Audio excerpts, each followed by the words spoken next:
Derek, here, why don't you take the floor and say why you push back on, or what you're concerned with regarding the type of role Valanciunas would play. Well, no, you can keep going because it was a very simple point. I think he is going to want more minutes. That might not necessarily be a starting role. That might be a role where he can more viably play next to the starting center. I don't think that would work here in Philly. Or that might be a role where he could eventually challenge for a starting spot. It doesn't have to be a day one starting spot, but I would be surprised if he came to a spot where, he pretty much knows he's going to get 10 to 15 minutes per game, and he'd be fine with that because this is a guy who's been playing 25 to 30 for the last 8, 9, 10 years. So. Yeah. So it'd be a big adjustment. And my question for bigs coming into Philadelphia is always, what is the value in their mind of you're going to get the consistent 15 in the regular season behind Joel Embiid, but then you also, let's pencil in 15 to 20, maybe more. This year it was half the season, but I think that's a little bit of an anomaly for recent seasons. What value do you place on that if you're Valanciunas or any other big or their agent? That ability to play those starting minutes and basically be guaranteed those starting minutes for at least a chunk of the season.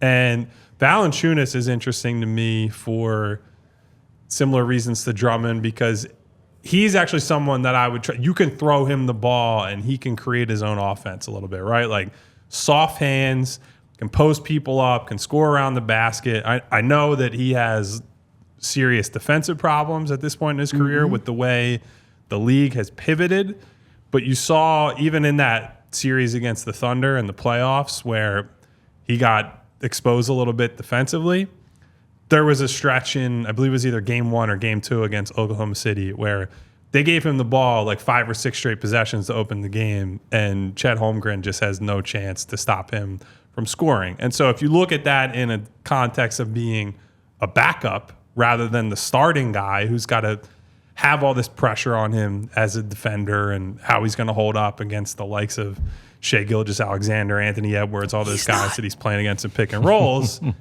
If he only needs to play those 10 to 15 minutes, then the offensive utility means much more than whatever he's given back on defense. If he can prop you up on the offensive end, then you can live with the other stuff. So he's interesting to me, and more importantly, I would wonder how the Sixers value, that ability to eat, let's call it 20 games, 15 to 20 games as a starter, and what he can do there and how that potentially impacts seeding versus, okay, Paul Reed might hold up better defensively in the playoffs, but he's not able to anchor you in the same way. And so my understanding of how Daryl Morey and this team operates is that they believe, and he's said it on the record, if Joel's hurt, nothing matters, right? Like they don't care about how they perform without Joel, but you can't completely throw out 20 games just because Joel is hurt, right? Like you got to try to win. And I think it's at least worth kicking the tires on some of these options in the offseason. Almost no interest. Almost none. So look, if you came here for like a minimum or like 3 or 4 million, sure, okay, fine, we're talking. And I think Daryl agrees with this, I am not investing significant resources in a player who's going to play 10 minutes per game on a good night and might have 15 games where he's going to play a significant role. I'm just not investing that, whether that's trade assets, whether that's cap flexibility. And if you're talking about Jonas getting maybe like $10, $12 million, well, that means that you have your one big move in Paul George, and then you have the remainder of your cap space on a backup center. Yeah. No chance in hell. I don't think Daryl's going to do it. I'm not going to do it. I think one thing we're going to do here over the summer is a lot of people are going to overreact to the rebounding problems. And by that, I mean get Andre Drummond, get Jonas Valanciunas, get something like that. I said it on the last show. You fix rebounding, yes, a big center would help, and it would be great to have someone like Drummond in there as a second or third option as a backup center. I agree with that for the right matchup. But the way you more sustainably fix your rebounding problem, fix your point of attack defense, get bigger, more athletic wings, players who can play 25, 30, 35 minutes per game rather than someone who will fix it for 10 minutes per game. I invest my resources there, not in a backup center, and especially not in a backup center who's just going to be a complete liability in pick and roll coverage. And that's including with Drummond too. Like the way Sixers fans talk about Andre Drummond over the last 4 months, you would think he's like a starting caliber center who's going to fix. No, you're going to fix one problem in defensive rebounding and introduce a whole new one in pick and roll defense. I just have very little interest in those kinds of players. I was fine at the deadline with Drummond because it would cost second-round picks to acquire. Whatever, you can replenish He's also those on a tiny contract. very easily. But when we start talking about serious assets, no interest. Is that why you were okay with the number that the Paul Reed contract? You mentioned the $8 million. That's around that average. It's not a big deal. He is a guy that can switch and do a lot of different things. But when you add the Andre Drummond piece to it at the deadline, it's a nice combination of backups for Embiid. I actually think like a Paul Reed and Andre Drummond combination would be a fine backup center rotation. The only reason you would get rid of Paul Reed for me is because you could free up that $8 million. Sure. I think that would be great to have, like I said, that option to throw out there for a matchup that you need it for.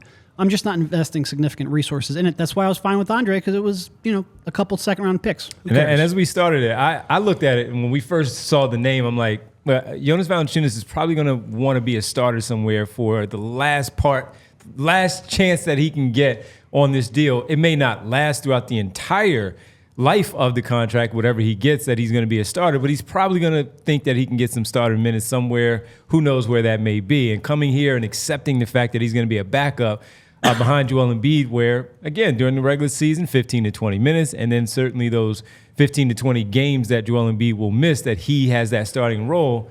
I don't know how enticing that is going to be for a player like that. Now, the Andre Drummond piece was different. He had a relationship with Doc Rivers. The writing was already on the wall during that offseason of the fact that he wasn't going to be starting anywhere. And he saw that this was at least a winning situation for him to go into and still be a key part to whatever they do, plus the starting opportunities when Joel Embiid is off the floor. For Valanciunas, I think he's going to have other opportunities to go play more than he would have in this situation. As far as the fit goes and looking at backup big men in general, I like Valanciunas, but I think, again, he's going to want those minutes. Plus, he's going to want that money. So the allocating of the money is going to be a big part of it, as we all know. So if you can go out there and find something else, and I'll even bring it to this point. I did mention this one briefly to Kyle before. They still need some sort of help because they tried starting Paul Reed when Joel Embiid was down for that 29-game stretch. Paul Reed had some really good moments. He had some really bad moments. And then after a while, Nick Nurse decided, I want to keep Paul Reed coming off the bench, and I'm going to start Mo Bamba. He started Mo Bamba. That wasn't all that great, but he started Mo Bamba. Now, some people will say starter versus bench. It doesn't really matter who's ending the game and all of that conversation. Well, if you had somebody like Andre Drummond or Jonas Valanciunas, it's not even a question. Those guys are starting or at least playing that hefty number of 25 to 30 minutes in that lineup. They're like a Joe Blanton starting pitcher, right? Like you're an innings eater. You're an innings eater. So you're still going to get, you're still going to have to identify it one way or another this offseason. It's just not going to be in the form of spending that type of money, those types of, taking that type of cap space off your books for someone else when you can maybe identify something a little bit better there. We all silly like the mayor.